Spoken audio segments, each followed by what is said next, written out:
Hello, everybody, and welcome to Catalyst of Change. I'm Alexia Cito, your host, and I am so excited to be here with Raghav, who's joining us right here in New York City and also from India, because we met originally in India. And Raghav is an entrepreneur, and we're going to be diving into some really amazing conversation around your way of being, around life and perspective and business and so much more. So I want to say thank you for joining on Catalyst of Change and being with us today. I'm privileged. Thank you so much. I really appreciate this opportunity. And yeah. Amazing. Thank you. Thank you. So I think I want to start with, first, just tell us a little bit about you. For people who are just tuning in, they don't know Raghav. If someone was going to say, just share a little context around, maybe a little bit about your organizations, what you do, and your perspective. You said, oh, we could, before we got on, you said, oh, we could talk about our way of being. So share with us a little bit about that, whatever in the moment you feel inspired to share. All right. So I'm Raghav, and I have a travel company. Mm-hmm. And I've been in the travel industry for the last 20 years, and our company specializes in transformative travel, wellness travel, all bespoke, tailor-made, customized travel, all through the Indian subcontinent. And what I do professionally also aligns with who I am as a human being and how I choose to show up in this world, because through my work and through exposing people to the Indian subcontinent, I'm not only exposing them to a culture that goes back 5,000 years, but I'm also enabling them to experience modalities and technologies, which is the Indian spiritual wisdom that I think is much needed, because I feel that, when I have clients that come to India and they experience the culture and they experience all these beautiful properties, and India is a phenomenal destination. We also do Bhutan and Nepal and Sri Lanka. But let me just begin with, say, India. We also work with their minds. I have a lot of amazing teachers and scholars and Buddhist monks and spiritual leaders that kind of help these people understand how to deal with fear, anxiety, stress. And this is the kind of mental wellness travel that I facilitate. And we also do wellness of the body. So we do a lot of Ayurveda, and Ayurveda is one of the most ancient science of the body and of wellness of the body. So we combine mental and physical wellness. So we kill two birds with one stone. You feed two birds with one seed. Yeah, that was something one like that. Yes, I learned recently, so I've been changing that one. Yeah. So okay, cool. Well, there's so much to dive into. Mm-hmm. First of all, it's just fascinating that you bring in the element of the wellness within the travel and within empowering people. And even when you bring in your clients, like with business, and you show them parts of the culture, you share with them wellness. And like you said, it's thousands of years, ancient technologies from India that are now widespread around the world for wellness. My curiosity is what has your journey been connecting with this? Because if you grew up in India, it's has this always been a part of your life? Was there times in your life where you discovered certain types of wellness practices or meditative practices that impacted your life more? Maybe share with us a little bit how that's been like for you, and what kind of practices or wellness modalities do you use in your daily life? Fantastic. So, where my profession is concerned, I'm a travel architect. I have a travel company, but my main journey is the spiritual path, which I only discovered in my early 30s, because you see, as modern Indians, we abandoned the most beautiful exports from our own nation. And we embodied all that the West taught us. I'm speaking for all the people from, say, bigger cities and the so-called modern Indians, We never really dived into our own spiritual lineage and heritage and our own ethnicities, because we just embodied what the West gave us, and we forgot about all of this. We forgot about the yoga and the Ayurveda and the Buddhism, or Sanatan Dharma, which is basically what Hinduism is. And all of this is actually psychiatry, psychotherapy, quantum physics, neurology, and all of these amazing sciences all amalgamated and stitched together. So in my early 30s, I discovered, the teachings of the Buddha, which were brilliant, and they came to me through a incredible teacher, Dzongsa Khyentse Rinpoche, who I met just randomly. Well, nothing's random, nothing's a coincidence. So we met, and it was just like it was a very transformative time in my life, and with him and through some other teachers, I discovered, the modalities of how to work with my mind and understand the true nature of reality. And, the mind is everything. And I feel that today on this planet, the biggest form of suffering is actually not physical suffering, it's mental suffering. And, if you can understand how to work with your mind and become a more giving human being and become a human being which actually tries to make a difference in this world with people, with his own actions, and how you choose to show up, I think this is a very important time to do that. Because, there's a lot going on this planet that is noteworthy and needs to be addressed. And, if the world became a little bit more conscious, and you don't have to become a monk or go adopt spirituality as a profession, but you can just learn how to understand, how you can actually be a benefit to other people without, just focusing on the self. Because everything is just me, myself, and I. And I think that's the root cause of all suffering, per se. Yeah.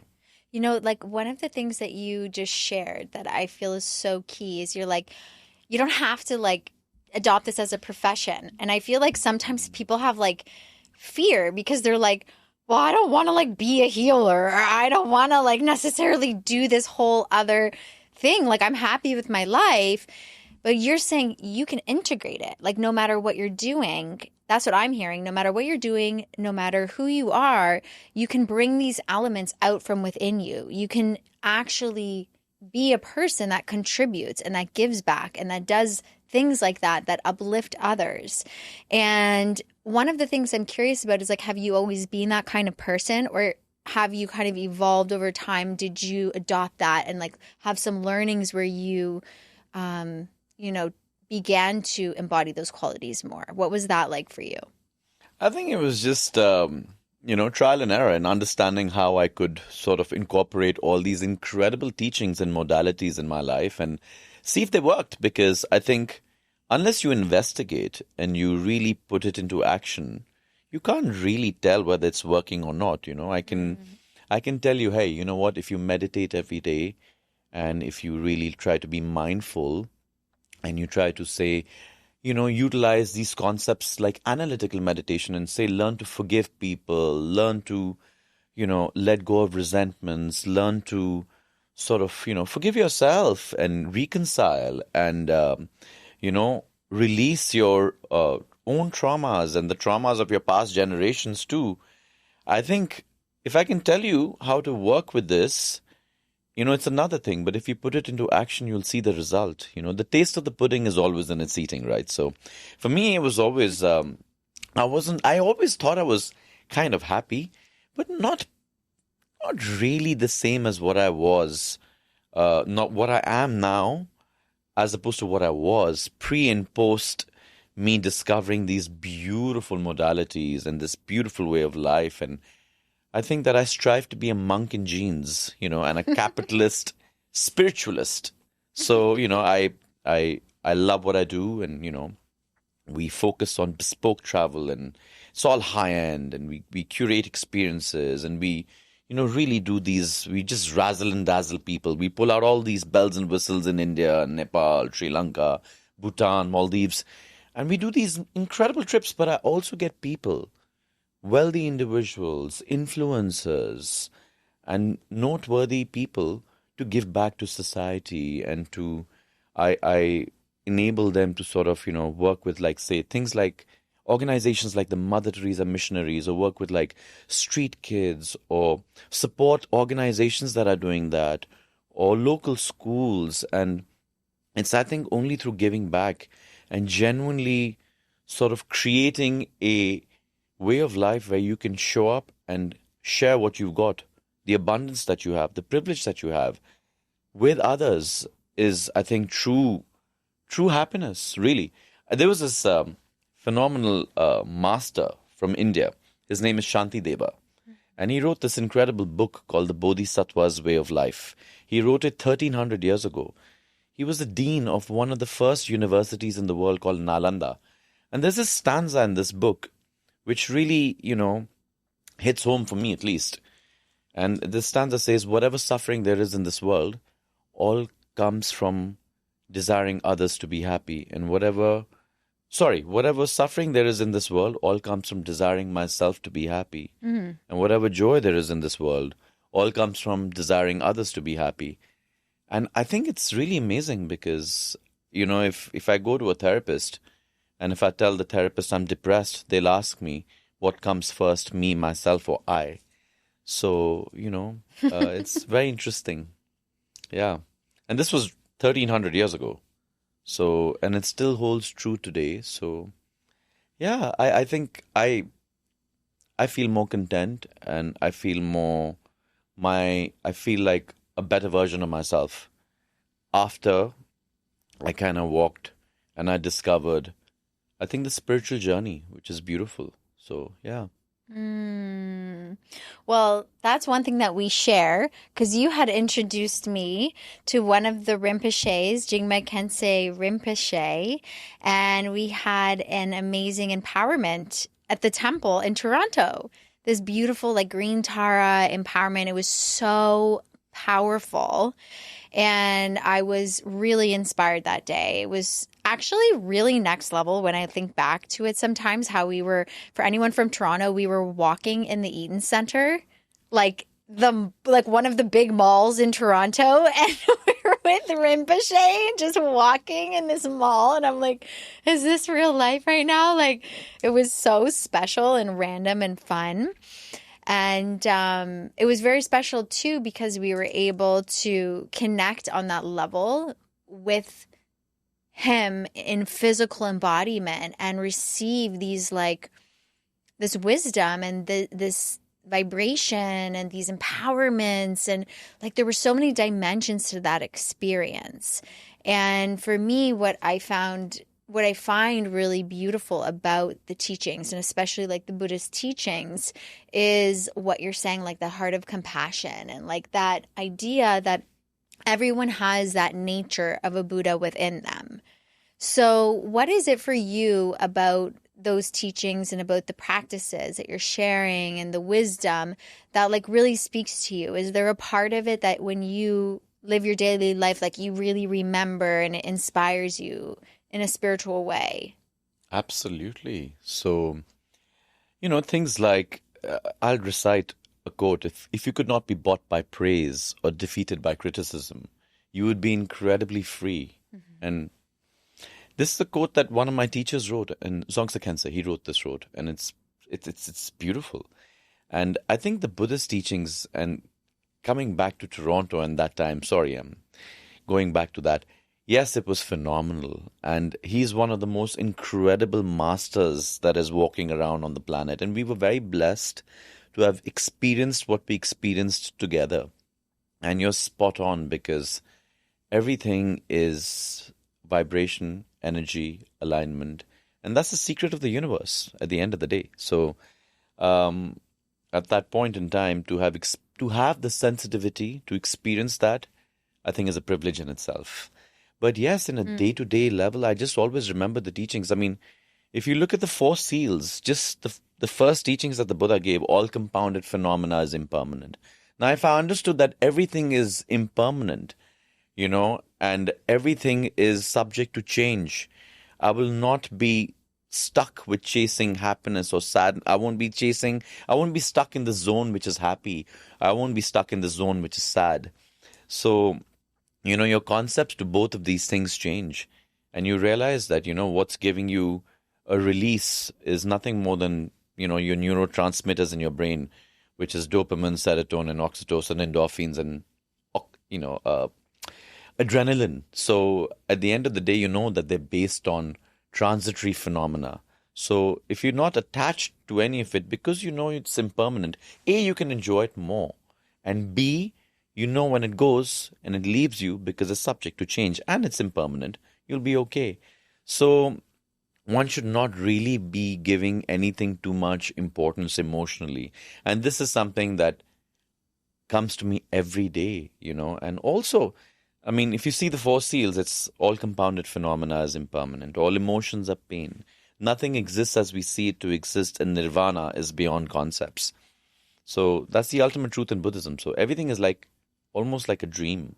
It's like the writing on water, like the reflection of the moon on the lake. It exists, but it doesn't exist. But I'm not awakened to see that reality. So I have to work with the relative truth. And the relative truth is applying these beautiful concepts and fundamentals and understanding interdependence, understanding karma, understanding actions, impermanence, mindfulness, meditation. All of these things really help me. And they work for me, So I'm somebody who had have a little bit of ADHD, and just meditating and mindfulness meditating and being in the present and being mindful works really well for me, for my businesses, for who I am, how I choose to show up, with how I'm present with people. So yeah, on a day-to-day level, it's fantastic. It's like a superpower. I love that. Yes, it is a superpower.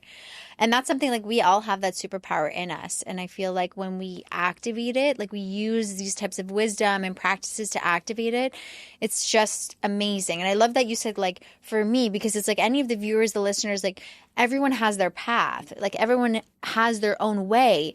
But there are those truths, like those aspects of what we're discussing, what it means to have unconditional love, or what it means to connect to the truth of reality for you. And like finding that and connecting to that in daily life can, like you said, be so liberating. And it's something that even if our physical circumstances feel limiting, even if we're going through a challenge in our life or something's happening, because we have that wisdom, because we have an open heart, we have our open consciousness, we have a certain level of consciousness, no matter what's happening in the physical world, there's a freedom, there's a liberation. And that's something that I feel like, especially now on our planet, when there is so many challenges, when there are so many things that are happening, having that ability to access that type of liberation from within is like a key. And it can make life worth living. It can bring purpose and it can bring like a harmony. So I wanted to amplify what you said about that because I feel like it's really important, especially right now.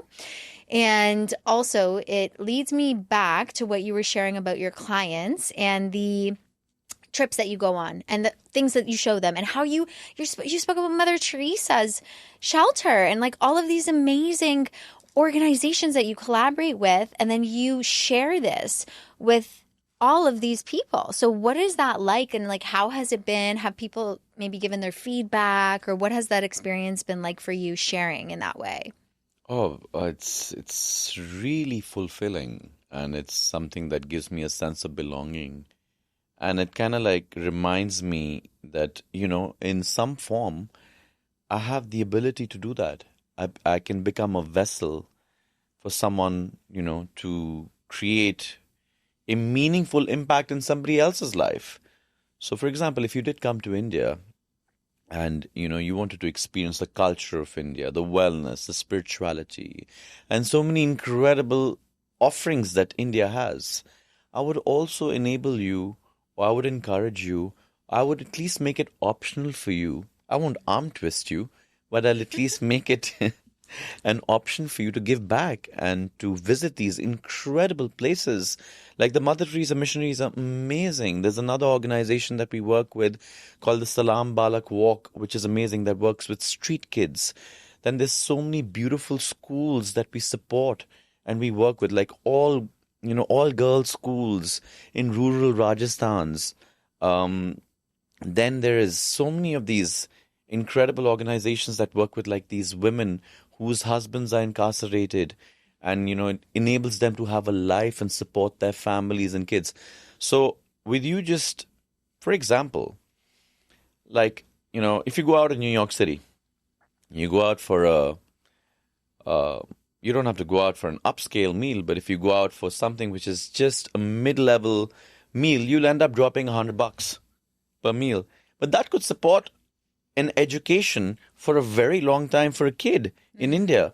Or, it would go a long way. So even if it's something which is a small gesture that you put on your, that you do, it could have a massive impact. And this is, I think, karma. It works in a brilliant way. It's cause, condition, and effect. So it's an action. And a lot of people actually don't even know what to do, with all the abundance that they have. But if you give them an opportunity, they all have love in them. They all have generosity. They all have the ability to give. They all have the ability to sort of make a difference. So I think that this really, it hits home for me. For me, it's like, yes, I want to do a lot more of this, and I think it's great. It's something that really sort of appeals to me. And,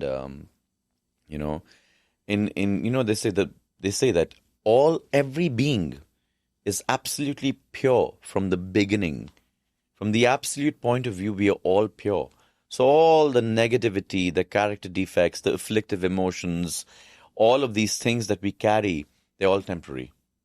Completely and entirely temporary. They're all subject to change. Like the true nature of water is water. But if you add coffee in it, it becomes, dark and black or whatever. But it's not that. It's transparent. It's water. So, yeah, it's, I think everybody has that. To go, give, make a difference. And like what you do. And you're the director of this phenomenal organization. Jesus, this is like, it's a privilege. And it's such a privilege to know you and to see what your organization does and what you all are up to. And it's amazing. So I think this is what it's all about also, Yeah. So, yeah. It is so true. The founder of the Love, Peace, Harmony Foundation, Master Shah, he shares the purpose of life is to serve. And that's like the foundation of so much. And he has another quote, like, I have the power to heal and transform myself. You have the power to heal and transform yourself. And together we have the power to heal and transform the world. So it really is like a testament to what you are sharing about serving and about giving back, about karma, about the give and take. It's really important, and the cause and effect. And that's also what in Love, Peace, Harmony, what we do as well. And it's all about collaboration. It's all about serving. And it's like, how do we create a world of love, peace, and harmony? How do we actually, in our daily life, create this world? And that's what I think we're discussing, what we're sharing about is like inner peace is outer peace. But how do we create outer peace as well? And I love how you also brought in the fact of the mentality. The suffering physically is one thing, but the suffering of the heart, the suffering of the mind, the suffering of the soul is a whole other level of suffering.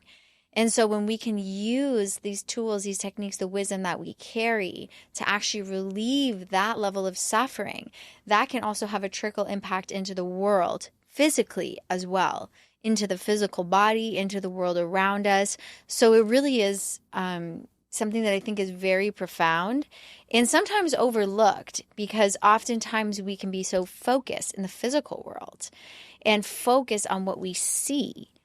But like you shared, it's beyond. It's beyond even the form or concept. So there's so much power that lies in that beyond.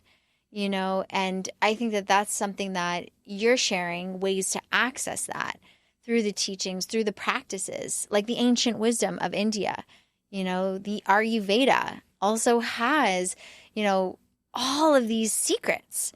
And I love how you tied it into science, because it's so scientific, so much of this wisdom, because the science and the spirituality are one. So I'm curious for you to also expand a little bit more on that. When you had brought that forward, I thought, oh, that's really interesting, because they're so connected.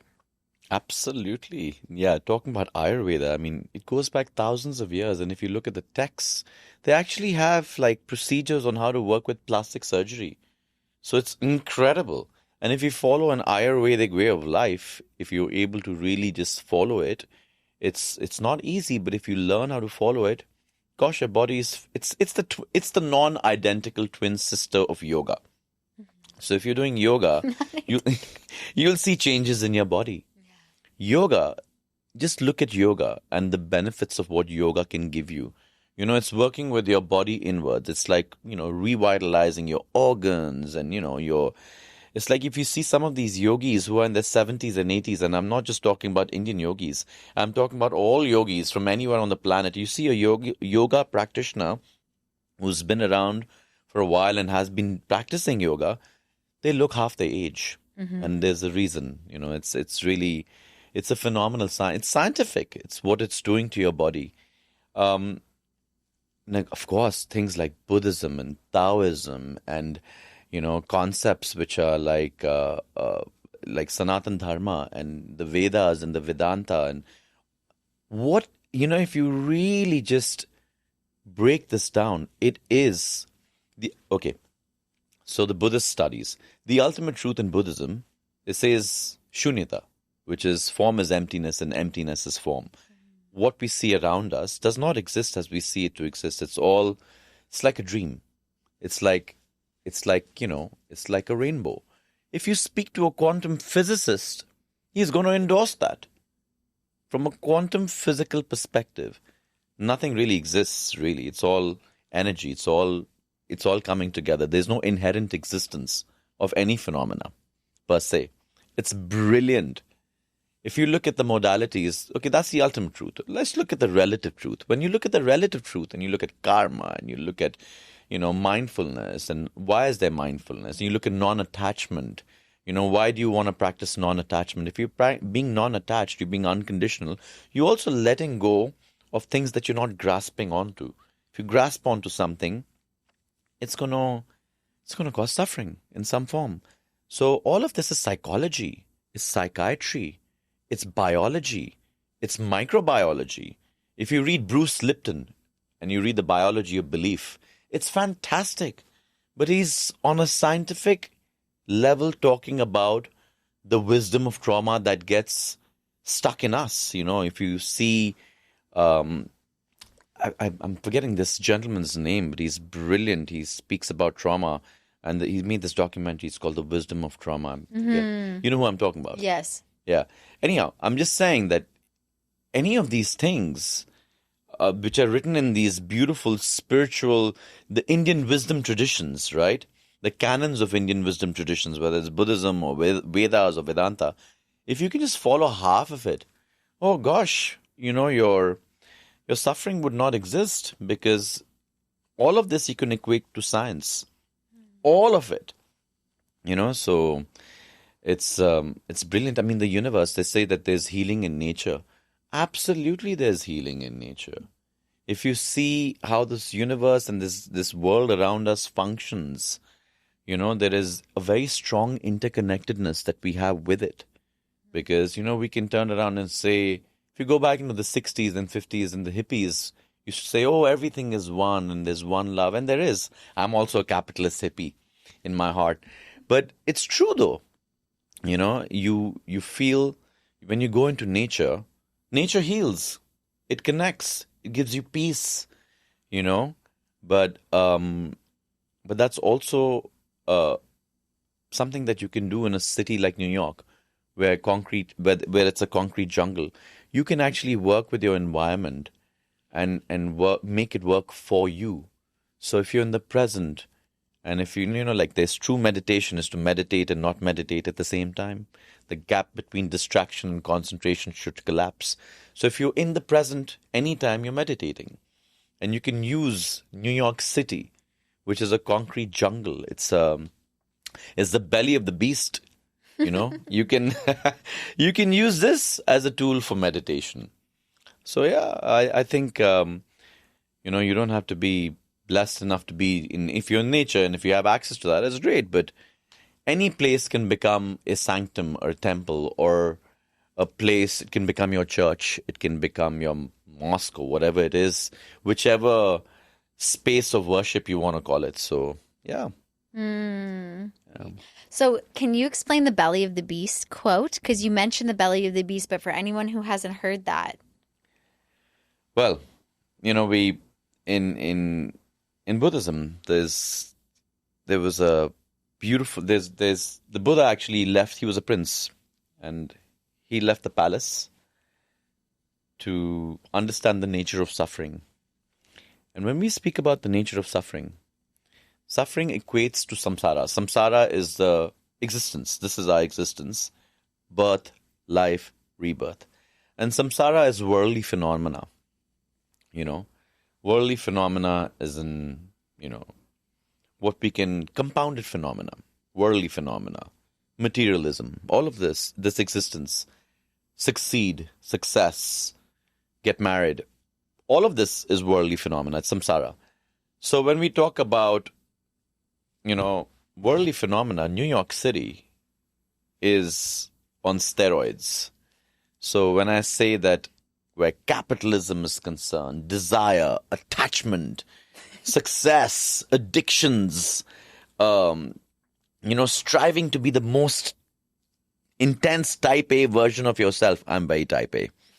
So, and I love New York City. For me, I feel like I'm on steroids in New York. It kind of makes me feel calm. But it's samsara on steroids. It's the belly of the beast. So if I'm able to somewhat be even remotely mindful of how I choose to present myself and how I choose to show up here and how I choose to integrate with this madness, with this vortex, with this portal, I think I'll be happy. It'll give me a sense of peace. And a lot of my clients are here. I have a lot of clients from New York. I work with some of the top travel companies here. So, I've been working with them for 20 years. Our company is 35 years old. We've been working with Americans in North America and South America and Europe for the last 35 years. So, I'm very blessed that I have this opportunity to be in the belly of the beast where everything is there. The top travel companies are here. Everything is here. This is the world capital where capitalism is concerned. So, but I also think that there's a very strong space here for spiritual growth. And it's just 1 degree away, because this is also an energy. It's a vibration. But that vibration can shift. And it's inevitable. It can. So, that's how I would describe this place to be the belly of the beast, where everything is at the hilt. Desire, anger, intensities, wants, attachments, all emotions, So, yeah. Mm.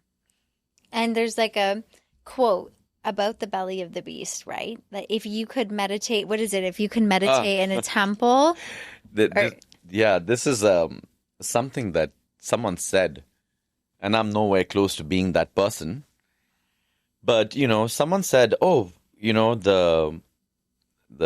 amateur goes and meditates in the monastery or in a cave or in a temple. But the professional, the pro, meditates in the belly of the beast. So I'm not even an amateur yet, so I can't apply that quote to myself. But it's it's about bringing the light to the darkness. Yes. You don't need to take the light to where it's already lit. But if you can do something and be present in a place which needs it, I think it's important. Mm-hmm. Well, that actually brings me to something I want to touch on. And you had mentioned to me previously that you had this like near-death experience, which I can imagine would be like super crazy and challenging. And then you went through this whole journey of healing. Could you share with us like a little bit about what happened? Because you're talking about bringing light to darkness. I feel like that's a really clear example for people of like going through something so challenging, but you managed to find this way to like be light through it somehow and bring that out. So what would you want to share about that for people, especially those that might be going through something at this time? Yeah, absolutely. From one perspective, I feel that all suffering is a form of purification.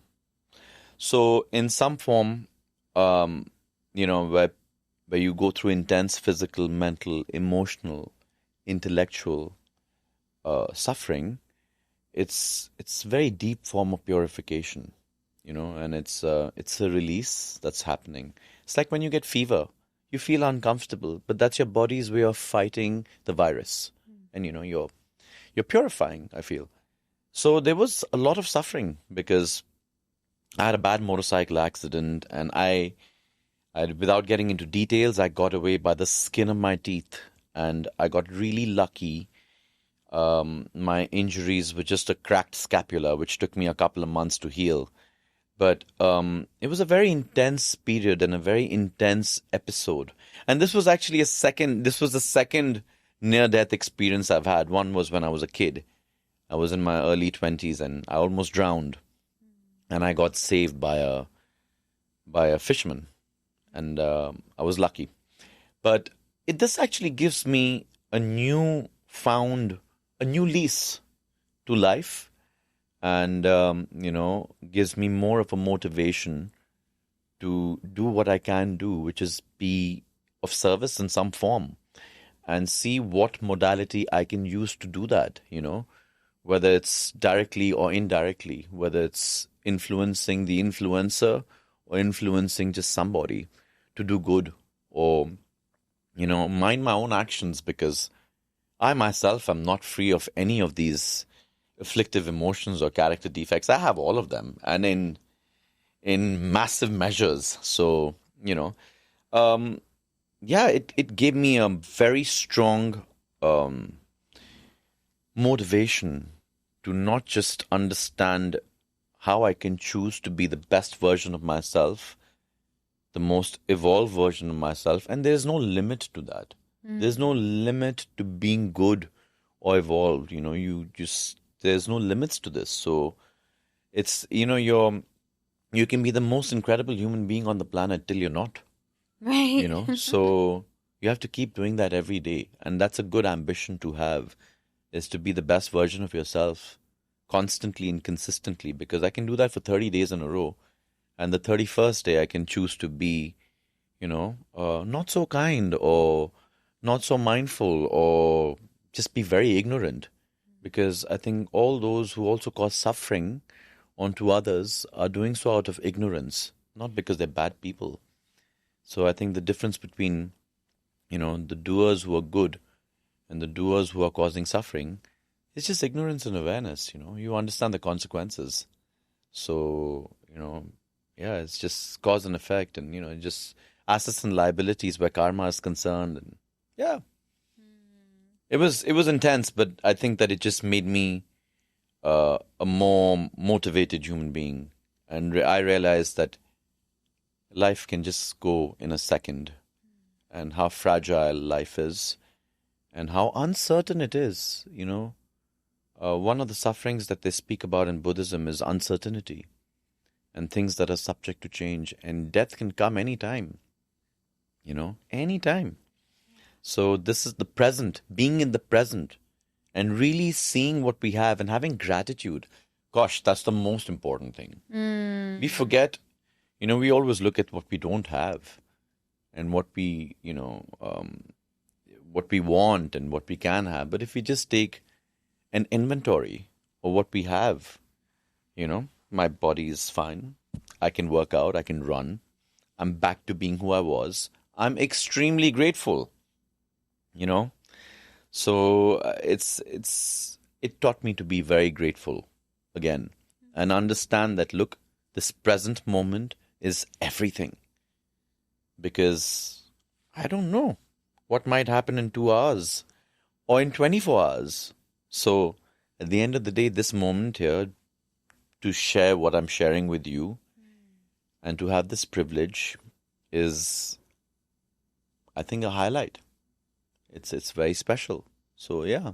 Wow. Well, thank you for taking the time to share and for being here and being a catalyst of change, because you are a catalyst of change in so many ways, through your consciousness, through everything that you're sharing, the wisdom, and also through the amazing work that you're doing, not only as an entrepreneur in your businesses, but also in sharing that and doing service in the community, which is like so key. And I feel like if more and more people, especially people who are business owners who have this entrepreneurial spirit hear that and see that, they may get inspired and say, maybe we can do something philanthropic. Maybe we can look in our community and see, like, where is there a need? Because it's all over the world. It's here in New York. It's in Toronto. It's any city in the world. There's a need. There's someone that could use some additional support. And so if someone has something, why not share it? Why not see ways that you can make a difference in the community in where you are? And you're doing that, which I feel like is so inspiring and is a great example of how you can integrate this wisdom, to not only have it, but actually act on it and be it and embody it, which is so powerful. We have a final question that we ask all of our guests, and it is, if you could be a catalyst of change for one thing in the world right now, what would it be? Mental health. Very clear. Yeah, mental health. I would love to be able to facilitate modalities and awakening and connect people to understand the true nature of their own minds, nature of reality, and how what they're going through is completely impermanent and subject to change and can change. So I think that this is something that affects everybody, no matter where you are, whichever walk of life you come from, whatever socioeconomic background. So yeah, I think it's I would love to be able to do that, introduce people to systems and technologies and modalities and ways that could really, transform them. We did this amazing teaching with, I work with a company called EF and Go Ahead, and they're a fantastic company based out of Boston, and they do like student travel. And so I work with like these 120 Ivy League kids. We did a little wonderful trip for them in India, a cultural holiday, but I also did a 3-day workshop with a Buddhist monk who actually taught them how to work with fear, anxiety, stress, depression, use analytical meditation to let go of what they're carrying and their resentments and their traumas and all of that. And this was fantastic. Massive job satisfaction for me. So, yeah, if I could do that on a large scale level, wow. For all beings, that would be the catalyst of change I would want to be. Well, you're on the way. I think so. At least the motivation is there. Yeah, that's really cool. I love hearing that about the students and the impact that you're making. And you're definitely on the way and already are a catalyst of change. So thank you so much for being with us today and for sharing. And do you have any final words before we close? I'm just really grateful and thank you so much for being you and doing what you do and working with this phenomenal organization, because I studied what it does and, I've been lucky enough to sort of help you do what you're going to be doing in Nepal, or at least be slightly instrumental in working your travels. So this is something which is, I'm feeling very privileged to be connected. Yes. Yeah. And thank you for this opportunity as well. Thank you. And thank you, because we are very excited. We've been working together with your travel organization for the Nepal trip, and you've been connecting us with so many amazing people. So we will be sharing with everyone. Stay tuned, updates, because we're going to have amazing videography while we're there, and we're just going to follow the journey. So I'm really looking forward to exploring more, and I'm so grateful. Thank you so much for that and for joining us. And I also want to encourage everyone to check out the links in the description below and share in the comments your experience of our conversation today and all the wisdom Raghav shared. If you have anything that you want to share, anything that stuck out for you, we would love to hear. And as always, keeping catalysts of change in your lives, in the community, and in the world. And we will see you in the next episode.